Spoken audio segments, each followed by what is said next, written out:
Olá pessoal, bom dia, boa noite aqui, né? Bom dia amanhã. Professor Tiago, mais uma aula de História, sétimo ano. Quero recapitular com vocês rapidamente o que ocorreu na última aula. Nós falamos sobre a periodização clássica da história, que é pré-história, história antiga, média, moderna e contemporânea. E que nós vamos estudar essa idade aqui, que é a moderna, que começa em 1453 e vai até 1789. Depois nós vamos da Revolução Francesa, Renascimento, capitalismo, enfim. Mas antes de estudar isso aqui, nós demos uma breve pincelada no que aconteceu na Idade Média, principalmente a partir dos anos 1000 a 1500. Então, século XI até o século XV. Né? E aí falamos um pouco sobre as mudanças que tiveram na Europa, falamos sobre as inovações técnicas relacionadas ao arado, que foi a inovação da charrua, substituindo o arado de madeira, a introdução da rotação trienal, que melhorou a questão da quantidade de alimentos que eram produzindo, favorecendo uma melhor alimentação para a sociedade. Várias outras técnicas, né? Isso aqui é a charrua. Bom, e teve várias outras mudanças, né? Isso aqui é um mapa da Europa. Então nós estamos falando sobre Idade Média, a gente está tratando desse continente aqui, ó, o continente europeu, tá? Falamos sobre a expansão do comércio, que favoreceu o início da criação e do desenvolvimento de várias cidades. Algumas cidades foram criadas, outras foram aumentando o volume de pessoas por causa do comércio. Foi aumentando a produção nos feudos, lembra lá dos feudos? Que na Idade Média o povo saiu das cidades e foi para as fazendas, e lá na fazenda ele tinha a proteção do suzerano. E ele se tornava um vassalo, lembram disso? Nessas fazendas. Conforme foi melhorando a produção de alimento, foi sobrando alimento, essas pessoas começaram a vender o excedente. E as pessoas que compravam e revendiam esse excedente eram os burgueses. Eles começaram com as feiras nas cidades, né? Falei sobre as feiras, corporações de ofício, nós falamos, né? Falamos sobre essa formação da burguesia, que é o que eu estou falando agora. Falamos sobre as cruzadas, que foi a guerra que teve entre os cristãos e os muçulmanos, né? Lembrando que os muçulmanos, lá por 1000 e pouco, eles invadiram a Jerusalém aqui, tomaram, né? Invadiram Israel e invadiram não, eles já estavam lá em Israel, né? E aí os persas vêm e conquistam a Jerusalém. Os persas eram muçulmanos, e aí eles proíbem os cristãos de fazerem peregrinações, visitas a Jerusalém. Então isso fez com que o Papa organizasse a primeira cruzada. Tivemos 8 cruzadas.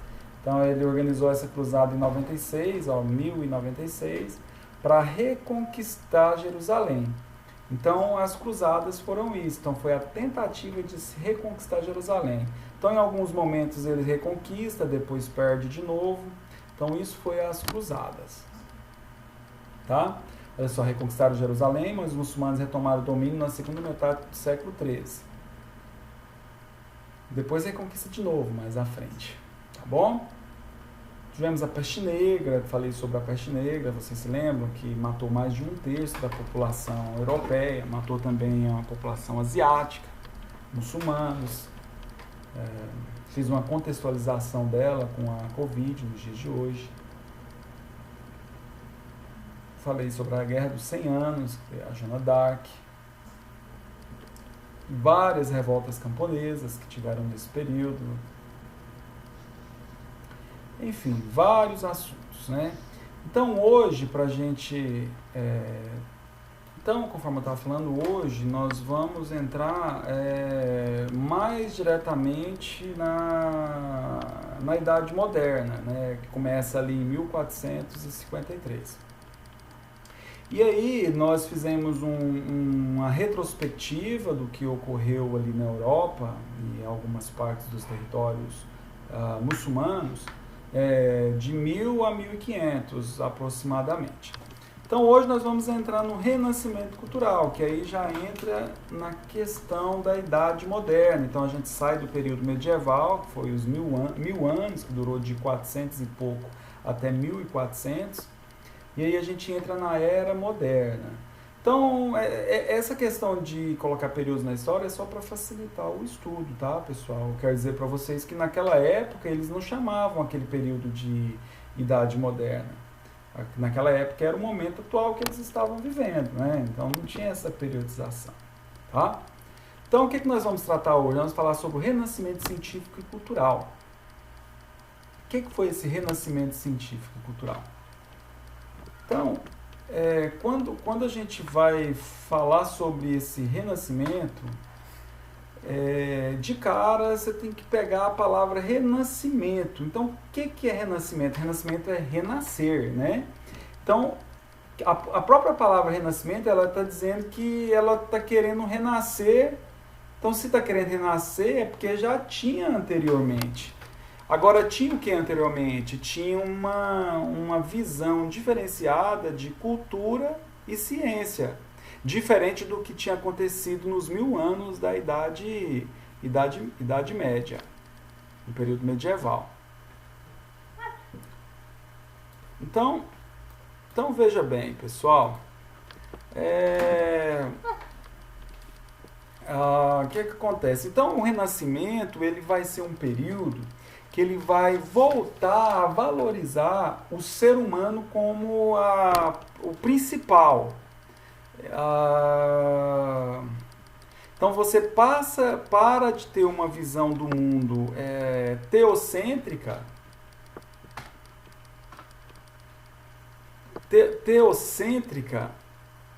então você para de ter uma visão teocêntrica do universo. O que é essa visão teocêntrica? É Deus no centro do universo, é Deus, a religião, sendo a fonte de explicação de tudo o que acontecia no mundo. E aí você passa a valorizar o antropocentrismo, que é uma palavra latim que quer dizer o homem no centro das coisas. Então você passa a ter uma valorização maior da figura do ser humano. Então você pode ver até que nessas fotos aqui que você tem a representação das pessoas. Essas aqui são artes, né? Medievais. Agora, para contextualizar, né, o que foi o Renascimento Cultural?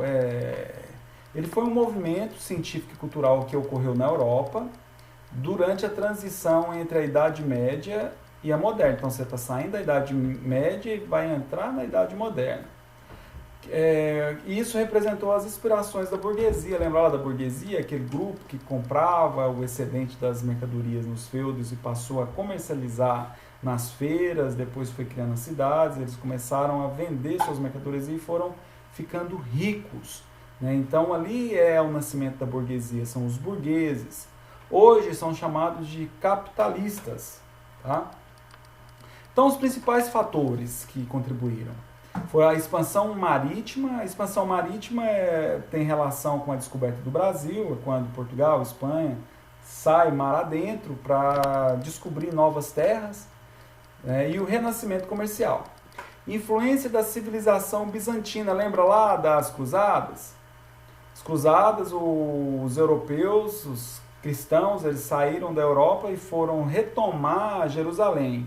Só porque quando eles foram para a civilização bizantina, lá no Oriente Médio, eles passaram a conhecer, a ver a cultura dos muçulmanos, dos árabes, que estavam muito diferente da deles. Eles tinham um comércio mais desenvolvido, uma medicina mais desenvolvida.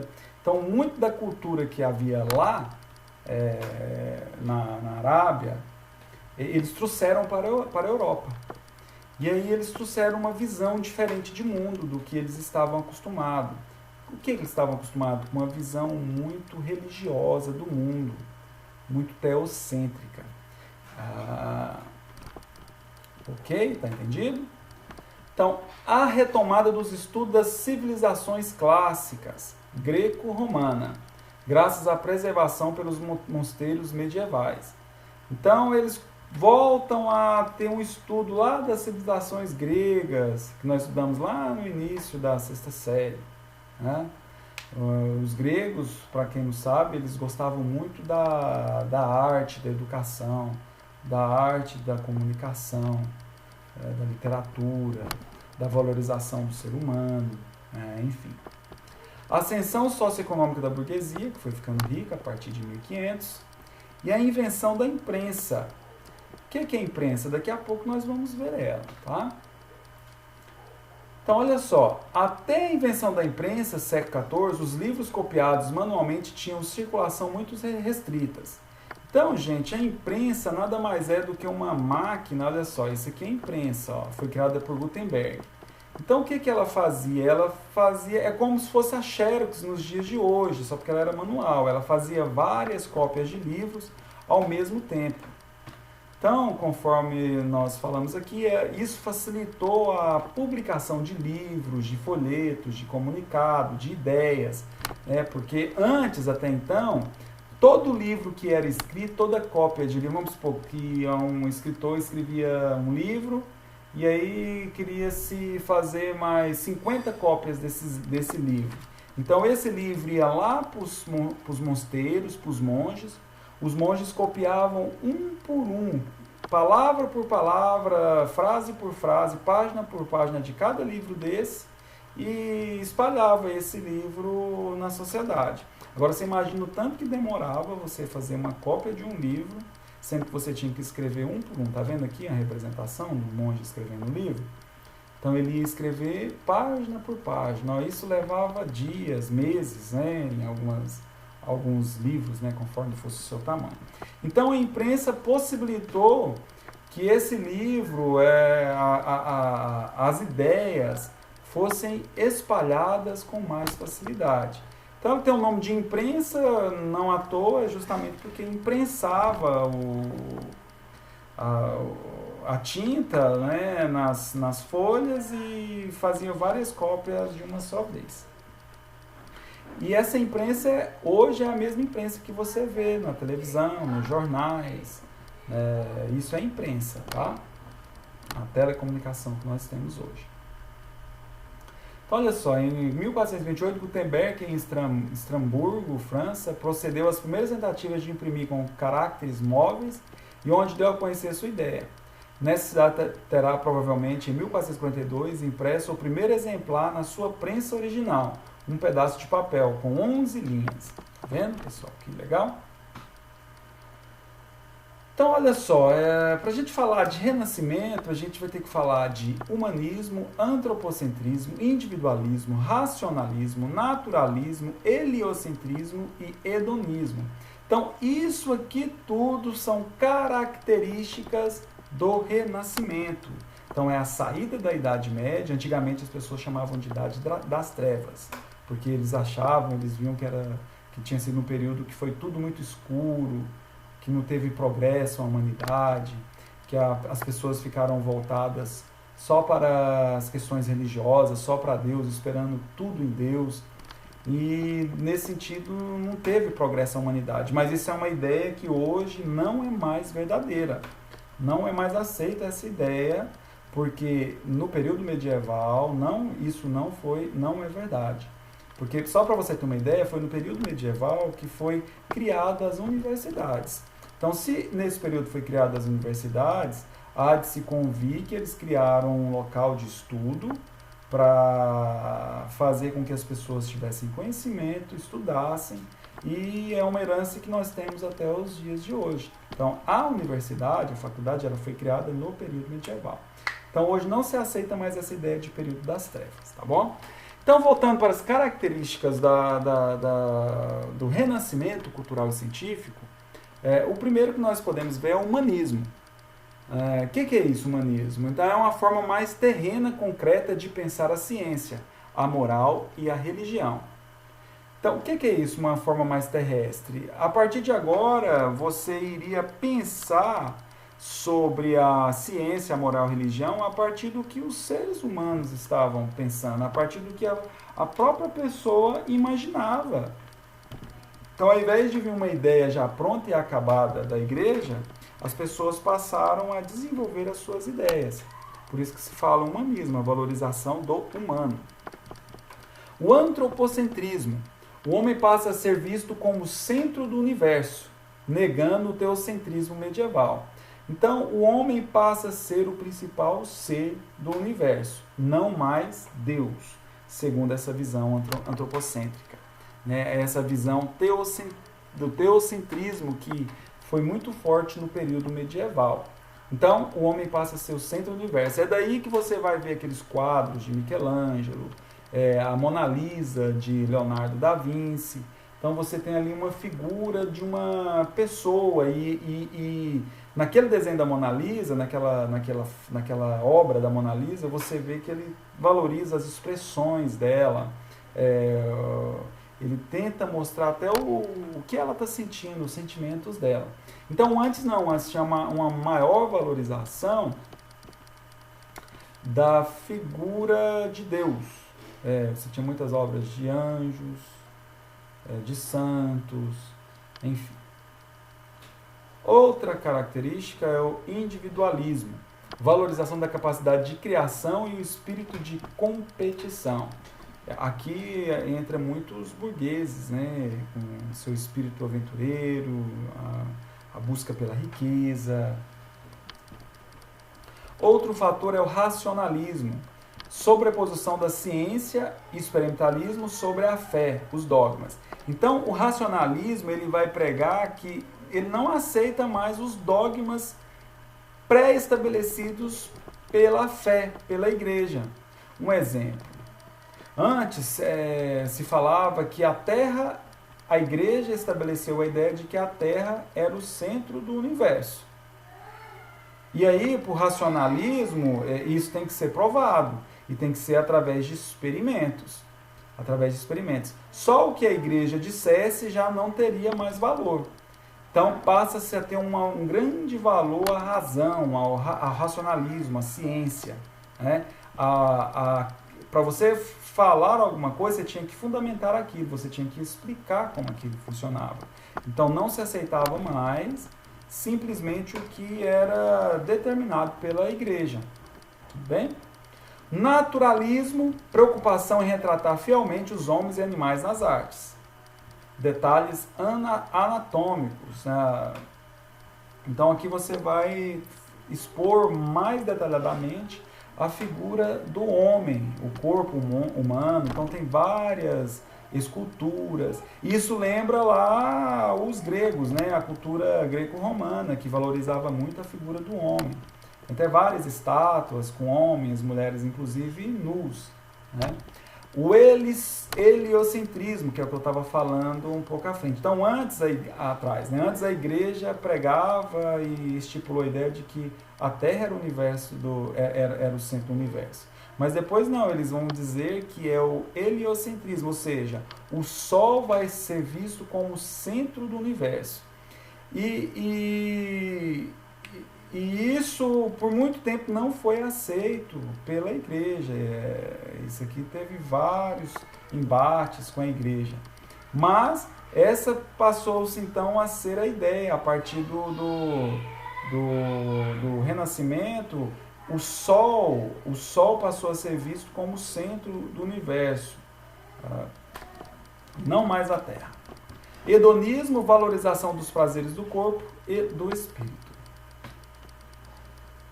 Então, esse aqui é uma gravura do alemão Dürer. Aqui Jesus Cristo está pensativo e melancólico. O gosto pelo corpo e a humanização de Deus são típicos do Renascimento, mas o estilo alemão é bem diferente do italiano. As Três Graças.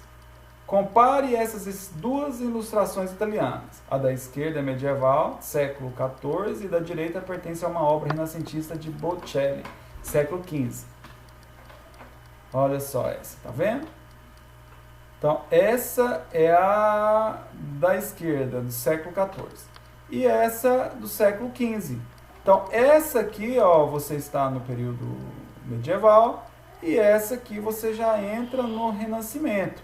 Então, não precisa nem ler o que está escrito aqui, só de olhar as imagens você vê que há muita diferença. Olha como essas imagens estão todas parecidas, os corpos totalmente cobertos por pano. Então aqui não tem uma valorização total do ser humano. Agora aqui você já tem uma amostra mais do corpo, você tem cabelo loiro, vermelho, você tem a amostra dos braços, as pernas, a mulher está de frente, está de costa, de lado. Então tem uma maior valorização. No quadro renascentista destacam-se as diferenças individuais. Cada moça tem suas próprias características. Note a importância dada ao corpo humano. Rígido na obra medieval, gracioso e atraente na renascentista. Então, aqui no Renascimento, você vê a valorização do ser humano. Aqui ele está menos detalhado, padronizado. Tá bom? Vamos seguir? Esta pintura aqui representada é uma pintura renascentista, porque representa perfeitamente a terceira dimensão das personalidades. Naturalismo, representação das coisas, tal como são da parte superior do homem e da paisagem, árvores, por trás das figuras.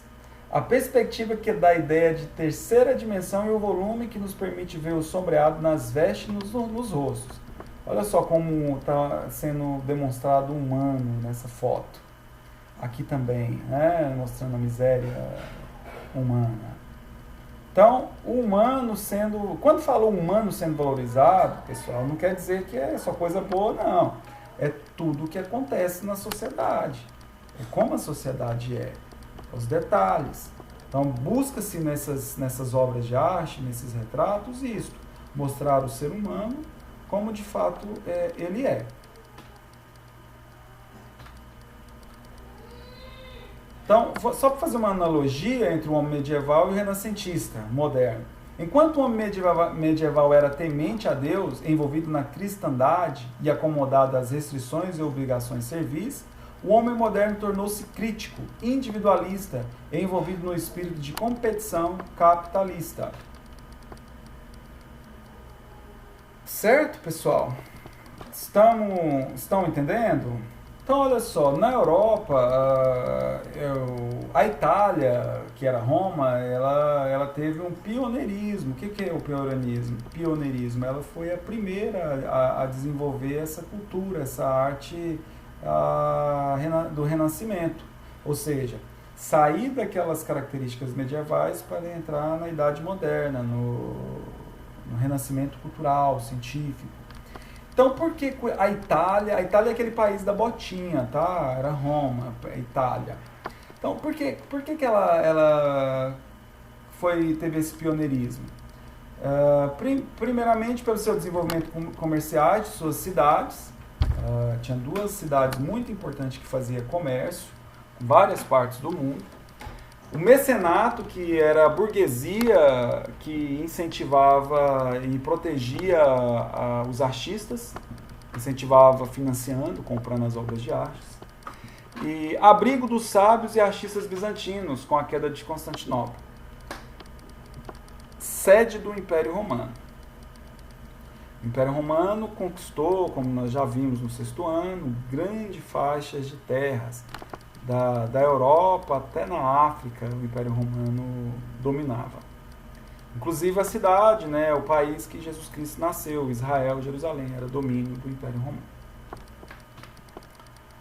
Principais autores e obras do Renascimento: Nicolau Maquiavel, O Príncipe, Giovanni Boccaccio, O Decameron, Dante Alighieri, A Divina Comédia, Leonardo da Vinci, Gioconda e a Santa Ceia, esse aqui também, que é o que fez a Mona Lisa. Michelangelo, a fresco no teto da Capela Sistina. Moisés, Pietà. Sandro Botticelli, O Nascimento de Vênus, A Primavera. Rafael Sanzio, Diversas Madonas. Enfim, essa aqui é a Mona Lisa, para quem não conhece. Então, essa obra de arte é a obra mais cara que tem no planeta. Custa milhões, não tem nem preço.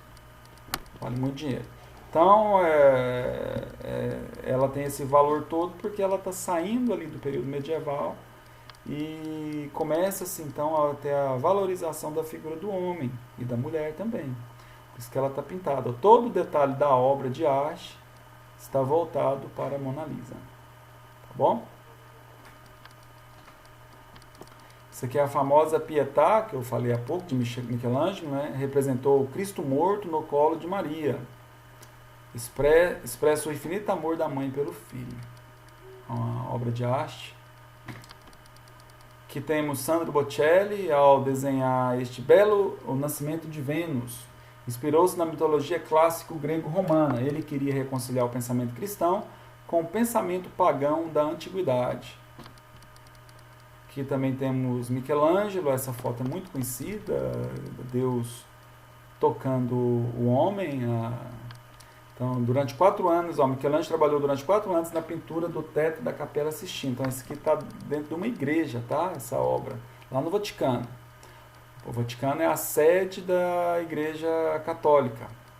E concebeu e realizou grandes números de cenas do Antigo Testamento. A cena mais representativa é da criação do homem, em que Deus estende a mão para tocar a de Adão. Tá vendo? Muito famosa essa obra. Então, Leonardo da Vinci morreu aos 67 anos de idade, né? Deixou cerca de 4.000 páginas com desenhos, anotações, projetos de máquinas e tratados científicos. Entre seus projetos encontramos máquinas voadoras, máquinas de guerra, capazes de lançar bombas à distância, máquina testes, esboços preciosos de músculos, de nervos e do cérebro humano. Ao lado, uma das partes deixadas por Da Vinci, na qual ele pode ver o projeto de um laminador movido por roda hidráulica. Olha aqui. Ó. Provavelmente foi um dos homens mais inteligentes que já teve na face da Terra. Leonardo da Vinci. Era pintor, era cientista, era inventor, estudava anatomia humana. Enfim, um gênio.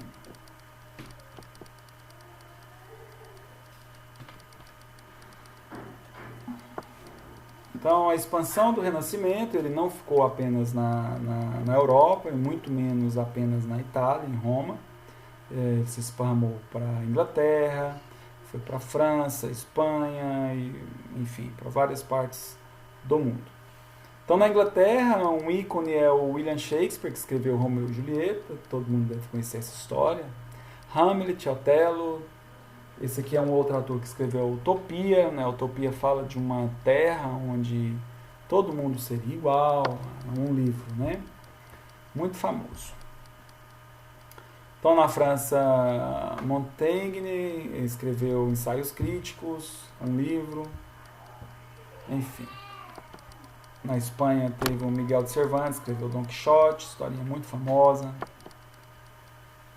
Então, nos Países Baixos, Erasmo de Roterdã, Elogio da Loucura, vários livros. Né? Em Portugal, Luís de Camões, As Lusíadas, enfim, várias obras.